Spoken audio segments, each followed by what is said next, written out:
Hello everyone, good morning. Ngayon, today po ating pag-usapan yung difference or pagkakaiba ng dalawang magkatulad na salita or synonym in Korean.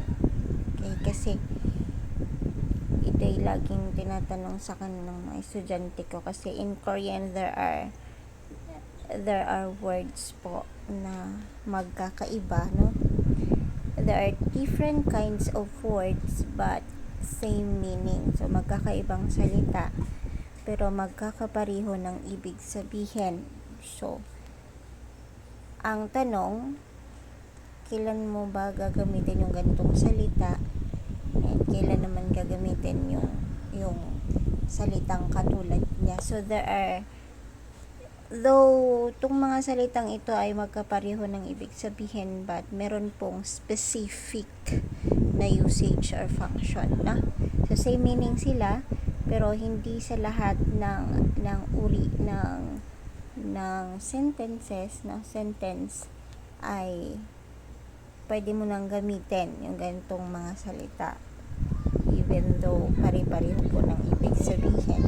May pagkakaiba po ang paggamit. So, let's talk about the words oryupta, no? Oryupta. Oryupta, ang ibig sabihin po ay hard or difficult, no? That is to be hard or difficult. Yan. And the other word po, nakapareho niya ay himdulda. Himdulda. Ang ibig sabihin po ay hard or difficult din po, no? Hard or difficult. Hirap ba kung sa Tagalog? Okay. Sa Tagalog po, mahirap. Ang mahirap na word sa Tagalog ay pwede mong gamitin sa kahit na anong uri ng salita. Like for example, mahirap maghanap ng trabaho, mahirap ang buhay, yan. No? But when it comes to Korean, meron pong specific na gamit bawat isa sa salitang ito. Okay? So, unahin po natin si himdulda. Okay? Si himdulda po, gagamitin mo lang itong word na to when you are talking about the difficulty physically. So, ibig sabihin, yung hirap na may kasamang physically po, paghihirap na physical. It's like, for example, mahirap yung work. Okay?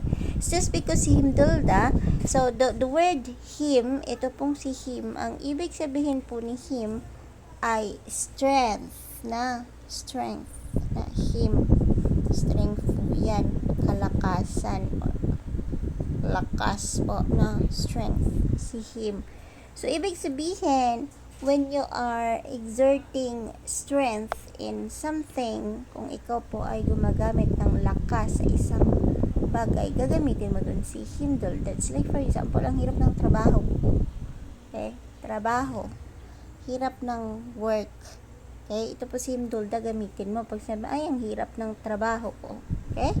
So, in Korean po, mai. Okay?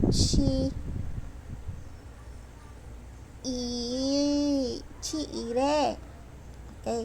Il po is trabaho. Siya po ang subject. Lalagyan natin ang subject particle na il. And then, no very, my work is very hard, or himdulda. Si himdulda, kapag inano mo siya, kinonjugate mo siya sa present tense polite, siya po ay si himduroyo. Yan, himduroyo. Pag honorific po, siya po ay himdumida. This one. Yan. Si ire nomo himduroyo. Si ire nomo himdumida. Okay?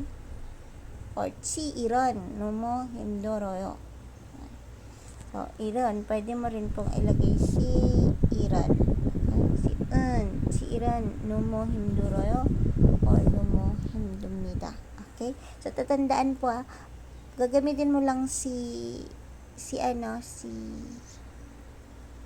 himdolda kapag ang sentence mo ay may kasamang uh, strength or kapag ikaw po ay gumagamit ng lakas sa isang action and sa isang bagay, no? Gumagamit ka ng lakas. Just like for example, playing soccer is difficult. Okay? So, playing soccer is difficult. Okay? Okay? So, that's in Korean. That is 축구 하는 것은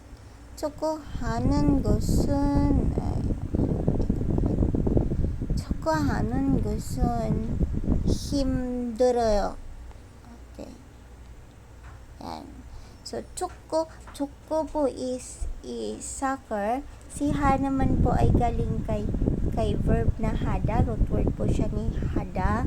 So, kailangan po natin, since wala pong action dito sa sentence na to, ay siya po yung topic. Si soccer, playing soccer po is the topic.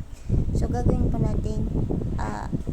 natin noun si hada. So, in order to transform the verb into a noun, alisin mo lang yung da, tapos dagdagan mo lang ng nungot. Okay, meron ba pong ibang term or ibang term para maging noun to si hada? Pwedeng hagi, pwedeng ha plus gi, akalagyan mo siya ng gi kasi magiging noun din po siya kapag may gi. Okay, so 축구하는 것은 힘들어요. So, playing soccer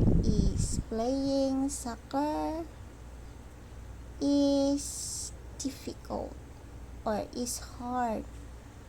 Playing soccer is hard. Okay. Etong si Iren 너무 힘들어요. This one is my work. Pwede naman pong listen si okay. But you are emphasizing your own words. So that is why ilagyan po natin ang my work is very difficult. Si nomo po, ang ibig sabihin niyan ay very na difficult. Very hard or very difficult. Hard.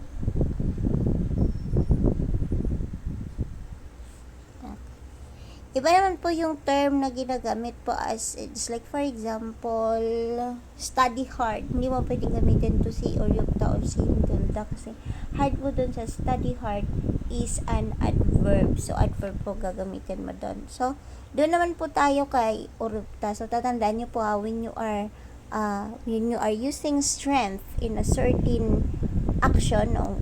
In a certain thing, gumagamit ka ng lakas, no?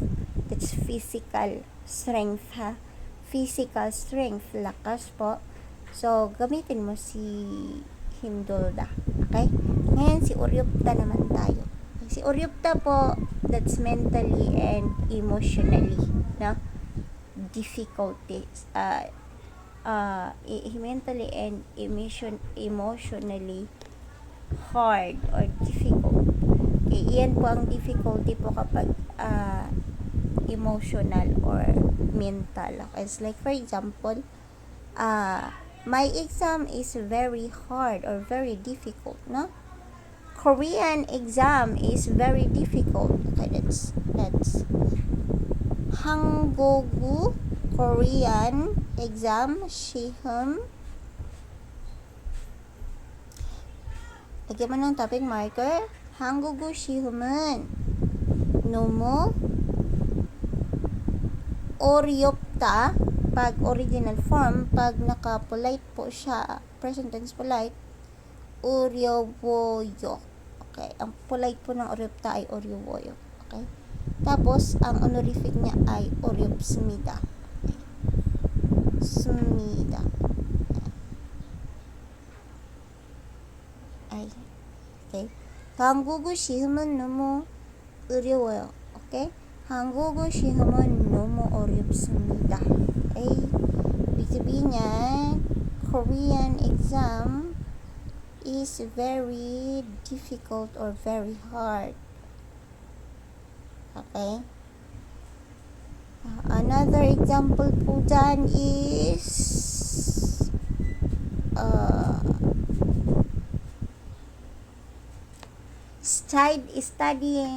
studying Korean language is very difficult or is difficult. So 한국어